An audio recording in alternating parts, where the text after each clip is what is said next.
Welcome to It's All Your Fault on True Story FM, the one and only podcast dedicated to helping you identify and deal with the most challenging human interactions, those involving high conflict personalities.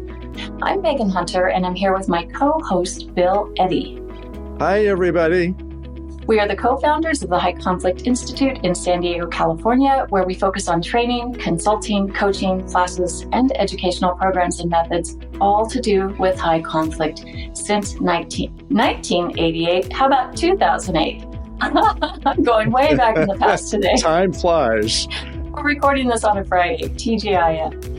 So today is the final episode in our 5 Types series. And this is the 5 types of people who can ruin your life.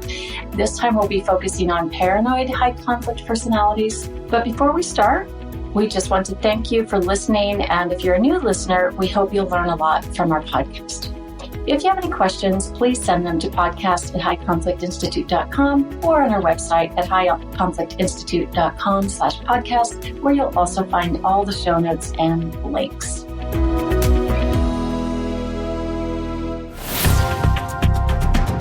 So, Bill, before we dive in, I just wanted to ask you about a very interesting experience you had recently. You go on a lot of podcasts as a guest. But recently, you were on the biggest podcast you've been on, which is Huberman Lab, hosted by Dr. Andrew Huberman. So that just released about a week ago now, and it's been pretty fantastic. So what was that experience like? Well, actually, it was really wonderful. He's a really good person to talk to about science things. He's really one of the top science podcasts in the nation, if not the top. So he's very interested in this topic and had read the 5 Types of People Who Can Ruin Your Life book and was interested in some of the research background and the prevalence of personality disorders, as well as the difference with high conflict personalities, that they may have traits of personality disorders but not have personality disorders, and that not everybody with a personality disorder is a high conflict person. But we just covered a whole lot of territory. I was able to be on for 2.5 hours. That's really rare. Most podcasts are half an hour to an hour. And so we got into more depth than usual, and he had some very good questions.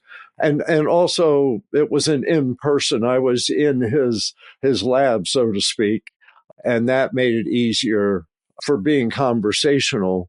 Although doing it virtually as we do now that we've got 4 years under our belts is pretty easy as well. But it was just a really good experience. And I understand he's got hundreds of thousands of views already in less than a week. So if people haven't seen it, it's just hubermanlab.com is his whole website, and you can listen by audio or watch on the YouTube. Yeah, we'll put that link in the show notes. Yeah, but we covered a lot, and I think that's helpful because this subject is relatively new for people and complicated and also delicate, because we're talking about people's personalities and we're not judging people. I see this like alcoholics and addicts who are equal human beings with a problem. I think the depth was helpful. Interestingly enough, some of the comments that came in to the interview said things like perfect timing for the holidays. So I thought that was great. Or how about for the election? Yes, because I did talk some about polarization, and that polarization continues because the forces driving it continue.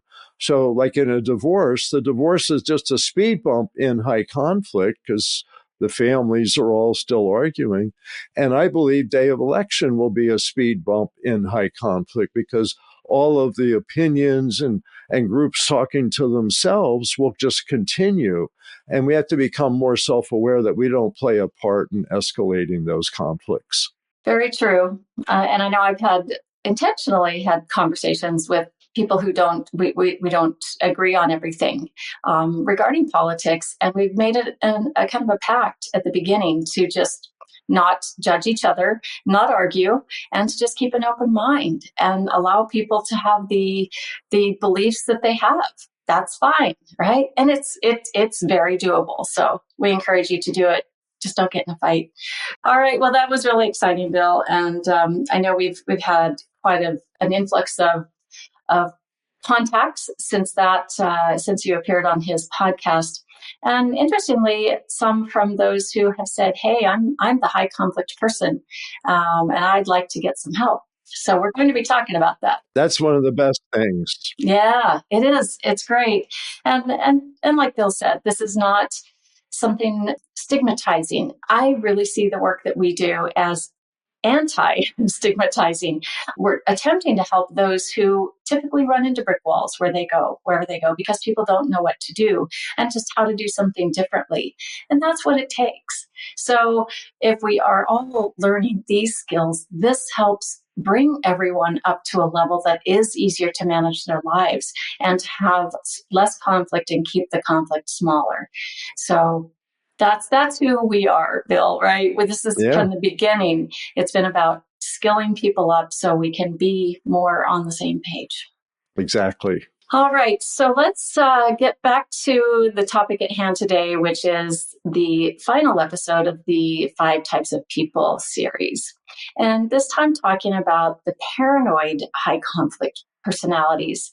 And what's interesting about the paranoid is that we can think of any of the 5 types as being paranoid. And I know I get this question a lot well, all of them are paranoid, but there's something maybe a little bit different about the paranoid personality. Is that right, Bill? Yeah. And you're right that there's bits and pieces of all of these in all of us. And just to say momentarily, all of these personalities have characteristics that all of us have. The problem is that they're stuck. So when they're stuck in a narrow range of behavior, that's when they become problematic, that people can't self-reflect, try new ways, and change themselves. So, yes. Yeah. So you start the chapter with this. This type of high conflict personality is also known as a paranoid personality. You might think that people with paranoid traits would avoid conflicts and avoid other people, but a small percentage are also high conflict people. They are high conflict personalities. The underlying fears for paranoid HCPs are betrayal, deception, or conspiracies against them by those around them or by authority figures. They harm others because they think that others, their targets of blame, are trying to harm them. That's how you start that chapter. The idea here is it's embedded in the person's personality to be suspicious and mistrustful.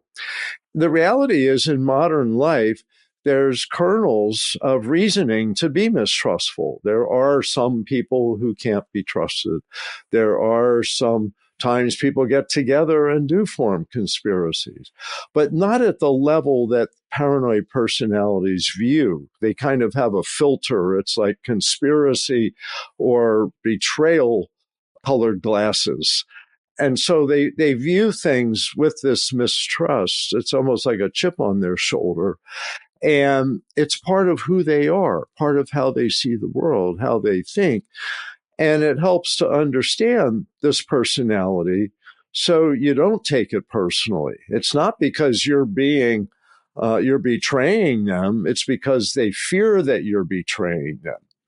For most people, it can catch them by surprise. It's like, I didn't do anything to make you mistrust me so much. Why are you mistrusting me? The reason why, it's in their frame of reference. It's in their view of the world. And they go from mistrust to mistrust to mistrust, which is a very sad place to be. Makes generally unhappy because you're always mistrusting. You can't get the warmth and compassion from people because you mistrust them. And that's with all the personalities we're talking about. It's sad because their viewpoint interferes with really getting to appreciate other people and enjoy life. Highly suspicious and expecting conspiracies everywhere. If we look at this in the workplace, the fear might be that people at work are whispering about them, conspiring about them, trying to block their careers, or, just plotting to harm them in some way. We take this to the neighborhood or at home. In the neighborhood, it might be the neighbor's children or the police or powerful government agencies. They just fear they're going to come and interfere in their lives. And then in a romantic relationship, what's this look like, Bill? Well, it looks like a lot of mistrust. And and it's often that you're having an affair. My partner must be having an affair. So they come home half an hour late from work, and it's like, well, where were you? Well, you're having an affair, aren't you? So there's a lot of jumping to conclusions. The irony is this makes partners feel on the defensive all the time. And so they are maybe thinking maybe this relationship isn't going to work and maybe they should leave this person. And that makes the person more paranoid because they can sense the resistance and they're maybe distancing and can't see their part in the problem. All of these folks don't connect the dots back to their own behavior, so they can't make the situation better. They don't say, honey, give me some feedback. Is there something I'm doing you don't like? No, they just say, honey, I can't trust you. No matter what you do, I can't trust you. No matter what evidence you supply, right?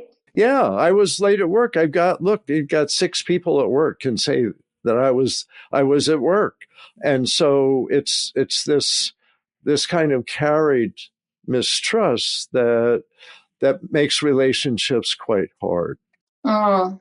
Oh, let me add, there is some domestic violence with this personality. Like we said before, all the personality disorders, the research shows, have a higher involvement in domestic violence. I've had a case with this. I can talk about it when there's a good spot for it. But the idea is because of their fears, they may become violent to keep the person from leaving them or to punish them for what they think they've been doing. Let's talk stats. You state that around 4.5 to 5% of the general population, based on the NIH study, National Institutes of Health study from 2008, with about 20 million people in the U.S. have this disorder, paranoid personality disorder. And like the other disorders in this series, I've asked you, do you think that number still holds true these years later? That's a very tricky one because with our development since, like, what's that, 15, 16 years ago. So with our technology, our high-tech communication since then, we see so much more concern about conspiracy theories, so much more fearfulness. The average child is more anxious today. The average adult is more anxious today than before we had all this fast-moving, social media tells you the worst things to get your eyeballs and get clicks, but it also raises your anxiety level. And so people are more anxious and more concerned about who they can trust. There's mistrust of our public institutions. There's mistrust of the media. There's mistrust of dating. Some of the research on younger generations now say they really are leery of dating because they really kind of fear, there's a lot of fear out there. And we want to tell you that, yes, there's problems in the world and there's reasons to be aware, but the world is nowhere near as vast as people's paranoias are. And that's why we need to kind of put things in a more accurate perspective. And hopefully what we're doing, Megan and I, is trying to educate people so they can be realistic about what to be afraid of and what not to be afraid of. I would say that there's more fear in the environment, in the culture. I don't know if there's more people with paranoid personality disorder, but I wouldn't be surprised if there's a little bit more. And what's the split between men and women from this study? Well, what I remember the numbers are that this is 57% female, 43% male. And again, that could change over the last 16 years as well. But what I get out of that is you can't make an assumption that it's a female or male problem, that it's shared and not that it's within a 60-40 relationship. So I want to go back to the mistrust, right? Let's say in the romantic relationship, because it sounds a lot like perhaps a relationship with someone with borderline personality disorder, right? Maybe some mistrust, or would you say with borderline it's more jealousy, and with paranoid it's more mistrust? Well, I think with borderline, there's that fear of abandonment. So they mistrust what the person's doing with other people. And in that way, very similar to paranoid, because they mistrust what their partner's doing. So I think their jealousy and mistrust probably go together for both of those personalities. But borderline may be more specific to their partner, whereas paranoid may be more general. And there's some research that suggests that of the 10 personality disorders, that paranoid personality is the one more likely to sue their employer. So their paranoia often they take with them to the workplace. And it's ironic because they'll say, people are whispering about me. I know it. And in fact, people may be whispering about them because they're afraid to say things out loud because they're afraid the person will take it personally. Interesting. And so all of these personalities, to some extent, create the problem they're trying to solve. And it's sad because they can't connect the dots back to maybe I should try doing something different, or maybe I should talk with somebody and talk it through. How are you feeling about me? How are you feeling about our work relationship? Is there anything I can do to improve? They're thinking they're way more suspicious than that. It's like that kind of talk they wouldn't even trust to have. You wrote in the book, Five Types of People, that their targets of blame are generally large institutions such as their employers, government agencies, or the police. And, we think about the, current sort of talk about defunding the police. Is there any relationship there? I mean, I know this is a huge stretch, and it just occurred to me with that. I suppose that maybe some mistrust the police because of a bad experience, perhaps, or maybe something that someone else has told them. But with paranoid personality, what is it that makes them distrust their large employers, large institutions, government agencies, or the police? Well, I think what happens with paranoid personalities, they generalize from a bad experience that this is like you said, maybe they had a bad interaction with the police and they generalize that all but police can't be trusted. All police are out to get you. All police are like cruising the streets to pick on you. That's the kind of paranoid thinking. What's interesting is our culture. It's hard to tell the interaction with culture and personality disorders, because I believe personality disorders influence the culture. And there may be leaders of groups saying, like, defund the police, or the other side of that is, fund the police more. That you may have paranoid people on both sides of issues kind of driving it into a more all or nothing space. And what's interesting, because that idea came out during the George Floyd protests, and there's posters and signs, people carrying defund the police. And what was interesting is the minority communities are saying, no, don't do that. We want the police. We need their protection. We just need them to be better at it, and not there's certain individuals that may be dangerous, but most police really are helpful and want to be helpful. The paranoid personality quickly goes to an all or nothing perspective, and the political culture quickly goes to an all or nothing perspective. So I think there's some interaction there. The culture reinforces paranoid personalities, and paranoid personalities partly drive the culture. So one of the biggest things with all of this, we've got to learn, put things in perspective and not find all or nothing solutions or views of things if we're going to really get along in the world. So true. So, Bill, let's take a quick break and we'll be right back.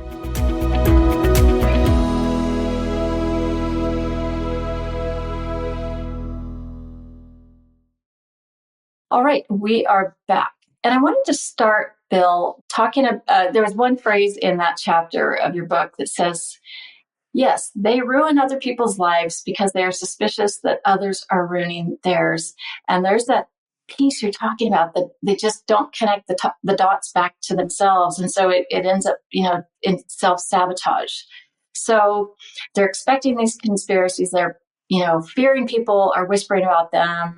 lying to them or about them. And you also say that many paranoid HCPs feel much more comfortable targeting people on the internet where they can be anonymous. Yes. Fascinating, right? Yes, and that's been said because I think of the internet as kind of the Wild West, as it's become a playground for high conflict people because you can blame people without even saying who you are.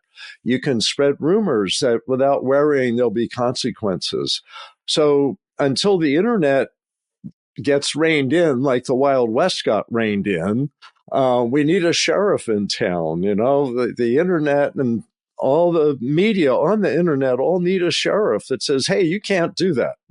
Well, that's interesting because it gets into the free speech thing, and we're not going to debate that here. But I think what I've seen recently is at least on X, formerly Twitter, that they've added community notes so that anyone can write if someone puts something, posts any type of statement, then others from the community, meaning anyone who's on X, can say, hey, here's the actual facts about this. And it may be an image that is Photoshopped someone else's face. I mean, this is common now. So maybe doing things like community notes helps us get to the facts and can be that sheriff. I'm not on any other social media, so I don't know if others are doing that as well. But I think that can at least give people kind of shove them into more flexible thinking by realizing, okay, there's more than one way to look at this, or there's more facts to be had here. So you can kind of see with really any of us, we can get that bias in our minds and start believing things that we're reading, especially if we're following someone and we think, wow, they're absolutely posting something that's truthful. But if you have someone with this paranoid personality, high conflict personality, where they're just becoming highly suspicious, right? And then they want to bring others in as negative advocates to help them in their battle, right? Against someone or a group they believe is conspiring. So you can see how this can just build and build in ordinary life. And then you add this to the mix and it can be huge. Yeah, I think so. And I think paranoid personalities to some extent are driving some of the cultural mistrust. And people don't realize, wait, is this person accurate? And, one of the biggest things is getting your information from multiple sources. Because I believe we're talking about like 10% of the people with these personalities, high conflict personalities. And so 90% of the people are fairly reasonable and fairly trustworthy. Nobody's perfect. But I believe the vast majority of people, when you listen to them, you get a much more accurate view of things that are going on. But that kind of leads back to what you said with the internet. The internet has allowed people with these personality difficulties to dominate. There's some research that says that we're not necessarily seeing everybody becoming more high conflict on the internet. What we're seeing is the small percentage of people who are dominating the discussions. And a lot of the discussions, reasonable people just drop out of, the comments and such. So it's hard to know how much is more people with these disorders and how much is more a few people having a bigger reach and making more noise. And that's where talk to other people, get other points of view, really be what I call healthy skepticism. Have a healthy skepticism, especially about what you see on the internet, because it's not research. Like I like reading the news. So I think I get 5 newspapers in my iPad. I love reading these different points of view because I know in many cases that they've triple checked them before they publish them, because that's what big publishers have to do. Is they have to double, triple check things before they put them out there. So their information's much more reliable than just what's multiplied on the internet. I frequently will look at the news from other countries, Yeah. whether it be Africa, Australia, New Zealand, Europe, And that's when you start to get a real perspective of what news is reaching those different areas from the US. You see a lot of what the realities are. Anyway, we're getting into non-paranoid personality discussion here, which I can talk about all day. I think the culture and personalities do interact so much, and perhaps this one in particular, because paranoia has become part of our culture, and we really need to rein it in. The world is not as bad as it sounds. Right, right. Yeah, check things out. Like you said, maintain a healthy And go for a skepticism. walk, go outdoors, get away from all the news. Yeah, get your feet in the grass. Just spend some time in nature. Yeah. So let's talk a little bit about what you can do. So if you're, you have someone like this on your team at work, what's a good way to handle this? Well, I think just privately talking and with all of these personalities is it's much more effective to talk privately, especially if you're a supervisor and you have an employee like this, or you have a coworker like this, is try to connect with them. It comes back to the CARS method: connecting, analyzing, responding, and setting limits, which is discussed in the book. And that is try to connect with them and say, I notice you're not part of the group at lunchtime. You may want to join us. We'd be happy to have you. If there's a problem, is to try to find out, give me some feedback. Is there something I'm doing you're concerned about? Because I can clarify things. When I do mediations, and like divorce mediations, and I say to the parties, I think it would help if I meet separately with you now for a few minutes. And if I think someone has some paranoid traits, I'll really emphasize, I'm the mediator, so I don't make the big decisions. You do. So when I meet with each of you separately, don't worry, I'm not taking one side or the other. My job is to facilitate your communication. So kind of reassuring people what you're doing, what you're not doing. For lawyers, reassuring their clients that there's procedures, there's policies. I'm not picking on you. The law says we have to do this thing. So kind of clarifying more what's going on, and that can be helpful. How about romantic, like a marital relationship? Yeah. So I think if this is present as an issue in a marriage, that one is couples counseling to try to clarify things. And the other is trying to encourage your partner to get some counseling. Now, when I was a therapist, really, for 12 years, I don't remember having anyone specifically that I would say had a paranoid personality disorder, where I did have borderline and narcissistic, actually, and histrionic. But not, is it because they're paranoid of the therapist? Well, yes, partially. But also it's long, slow work. So therapists, I remember talking to a good friend, psychologist, and he says, I've had some people with paranoid personality disorder in therapy, and it's a slow process of building trust, but there was progress. And so I found that encouraging. But most people with personality disorders don't seek therapy because they can't see that they may have something to do differently. Most of them don't get therapy, but I think if you're in a couple relationship and your partner seems particularly paranoid, is to encourage couples counseling so you can clarify what belongs to you, what belongs to them, and also, encourage them to get some counseling, because it's sad, but so many of these distortions, and I worked as a therapist with cognitive therapy a lot. I was trained in that in the 1980s. And with cognitive therapy, you learn to kind of rein in your thoughts, to check your thoughts, to have realistic responses to your thoughts. So when you jump to conclusions, which is a common cognitive distortion, you go, is that really true? Is Joe really out to get me? Or did he misunderstand the instructions? Or did I misinterpret his facial expression? So it's like helping people with their cognitive distortions. And that's a form of therapy, cognitive therapy for personality disorders, and talks about correcting people's cognitive distortion by helping them challenge to really make life more manageable. Like, is this really a crisis? Is this person really out to get me? These kind of questions are really good ones. And the average, most of us, all the time are questioning our thoughts and going, wait a minute, is that really true? We all have cognitive distortions, but people with personality disorders and high conflict personalities don't check themselves. They just accept as true these perceptions, including paranoid perceptions. So there are things that can be done, but it's not easy to get people to get into some help. So we'll wrap up with this. I know you had a client once in a divorce case Yeah. that you thought might have these traits.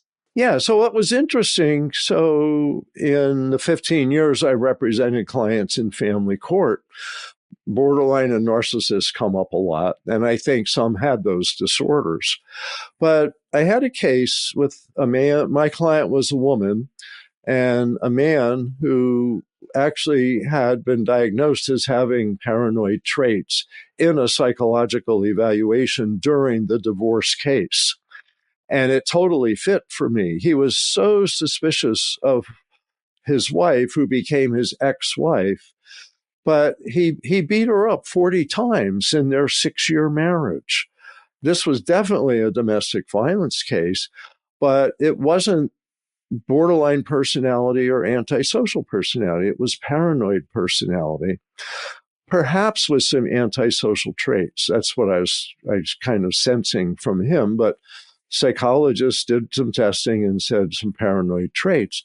And so his mistrust ended up pushing, his wife away, his behavior certainly. So I got into the case about a year after they've separated. She's remarried, so there's a stepfather. They have a son. They separated when the boy was about 6. And so I got into the case. He was around 7. And I was in the case for the next 8 or 9 years. It became clearer and clearer. He mistrusted the world. And so he was kind of an isolated person. But the son, the way he dealt with the son was he believed he should have control of the son. And you could see he was very much into power and control, first over his wife, and then once she was gone, over the son. So she had about 2/3 of the parenting time. He had about 1/3 of the parenting time. And we went back to court. He took us back to court, took her, and I went with her to court once or twice a year, trying to gain more power and control over the son. And it would be issues of, soccer games, or issues of, he tried to say that the new stepfather was abusive and that the boy was wetting his bed. And he was, like 9 or 10 by then. And there was a lawyer for the boy, a minor's counsel in the case by that time. It was a very high conflict case.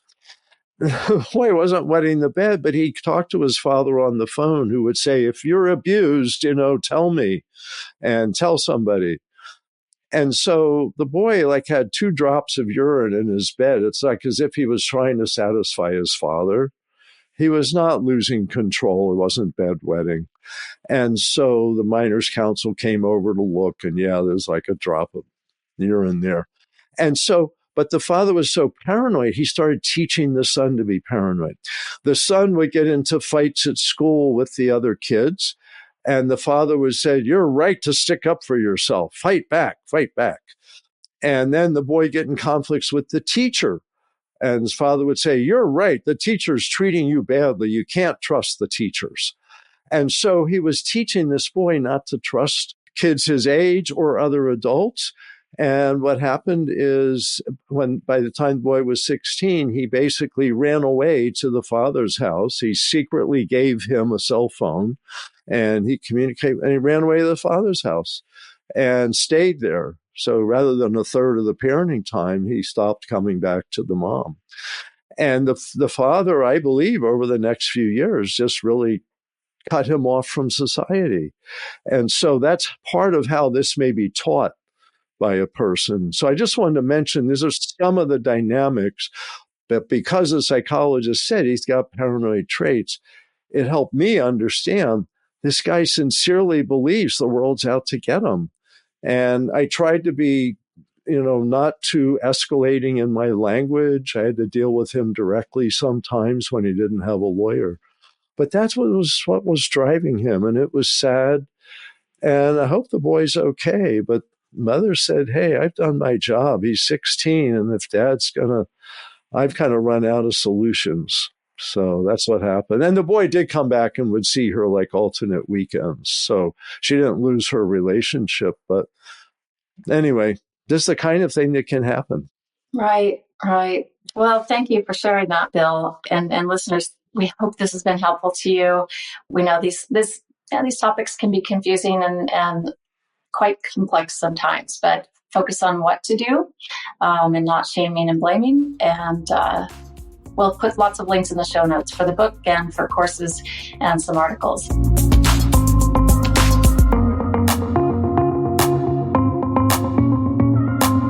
Next week, we're going to go back to our Asked and Answered Q&A. We've had a ton of questions come in, so I know you'll really enjoy that. In the meantime, send your questions to podcast@highconflictinstitute.com or submit them to highconflictinstitute.com/podcast. Until next time, keep learning and practicing. Be kind to yourself and to others, while we all try to keep the conflict small and find the missing piece. It's All Your Fault is a production of True Story FM. Engineering by Andy Nelson. Music by Wolf Samuels, John Coggins, and Ziv Moran. Find the show notes, and transcripts at truestory.fm or highconflictinstitute.com/podcast. If your podcast app allows ratings and reviews, please consider doing that for our show.